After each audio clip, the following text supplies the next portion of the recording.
Welcome back. Well, we have the violin music on because it could be a sad, sad case if you're in an accident and you have the Jehovah's Witness indoctrination inside your brain. You're in a car accident. That's what we're going to talk about. An ex-Jehovah's Witness that was in an accident didn't recover from all of the negative indoctrination and may still believe somewhat that this blood policy has some merit. How many of you out there believe that?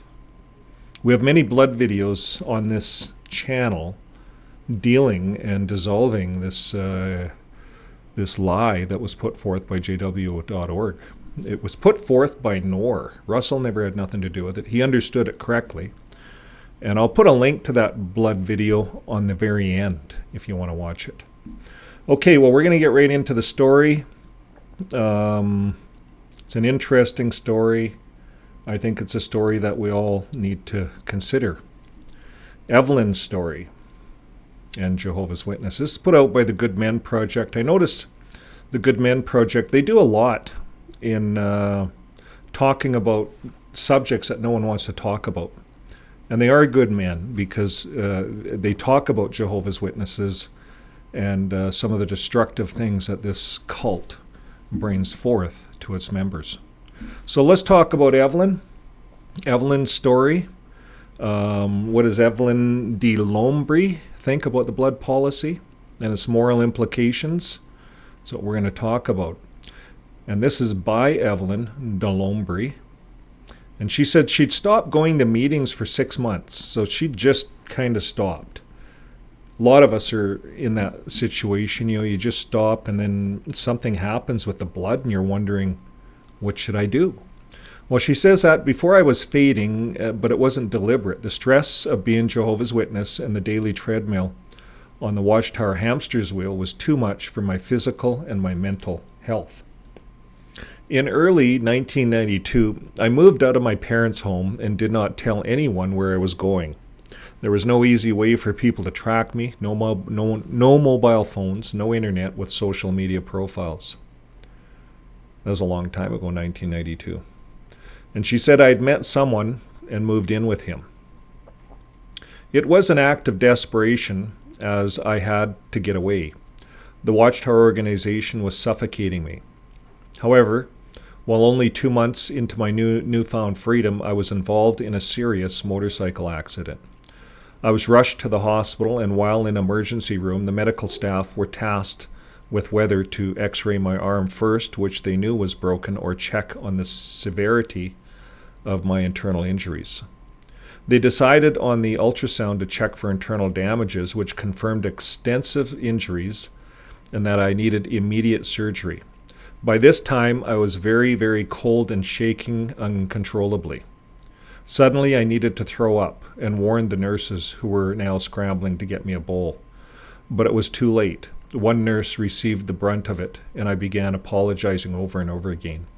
I was abruptly interrupted by a doctor who told me I needed to be operated on immediately, but I first had to sign a consent form.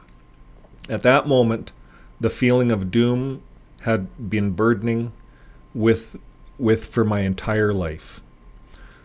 I'm going to reread that. In that moment, the feeling of doom I had been burdened with for my entire life was pressing on my chest and suffocating me. This is it. This is where I die. In a panic, I explained to the doctor that I could not have a blood transfusion. I quickly saw the frustration in the doctor's expression. He uttered those words that anyone who brought up a Jehovah's Witness does not want to hear. You will die if you do not have a blood transfusion. There's no other way of doing this. I'm sure that it is different for everyone that has been in this situation, but in that moment, I didn't question my faith. I didn't think about the resurrection or what Jehovah would think or if having a blood transfusion was right or not. I just remembered thinking that this is a doctor, an expert, and he wouldn't say this unless it was true. And I didn't want to die. Even though at various points in my life I'd struggled with depression and suicidal ideation, It was like a bolt of lightning to suddenly realize that now I had a choice whether or not to die. And I didn't want to die. In fact, the idea of dying terrified me. I told him in no uncertain terms I did not want my parents to know I had received a blood transfusion. I will say this now to anyone who is reading this, no matter what you are told by the Watchtower organization, they do not have the right to your medical records or to speak to your doctors without your express permission. Good point. So again, I'm going to say this, the Watchtower organization, they do not have a right to your medical records or to speak with your doctor. That's between you and your doctor. It's a conscience matter. And we talk about this in our video at the end. You'll see that. There's tons of scriptural support to show that this is a conscience matter. It's not something you have to die over. Jesus was more interested in life than death. So there it is. After this, she says, everything was a blur. I remember being told not to be concerned if I woke up in intensive care or if there were loads of machines around me. They rushed my trolley in a direction of the operating room. This amazing team of medical staff then proceeded to save my life. When I woke up, my parents were at my bedside. I was not aware of how long I had been unconscious. I was just glad that I was alive. If you were in this situation, what sort of things do you think your parents might say to you? To a child who had nearly died and one they had not spoken to in 3 months, they were looking at me, their child, albeit a young adult, in a hospital bed, hooked up to numerous machines with strange tubes and wires attached to me. What would be the first words out of your mouth if your child had nearly died? Think about this. After telling me that they were worried about me, the questions started. Number 1, did you have a blood transfusion? Number 2, have you had sex with your boyfriend? I expected to be questioned, but not immediately upon waking up. I was in terrible pain and my brain was fuzzy due to the morphine, so I denied everything. I looked at my parents and did not believe that they had any love for me whatsoever. You see, folks, the parents love the Watchtower. They love the governing body. They idol worship the 9 men in New York who made this blood policy, who support this blood policy. It was made by a midterm, Jehovah's Witness midterm President Knorr, and he made this blood policy, introduced it, and now they've made it law. They made it so it's a disfellowshipping offense. That's why we know this is a cult, folks. And this is why this information has to be relayed out to everyone to hear.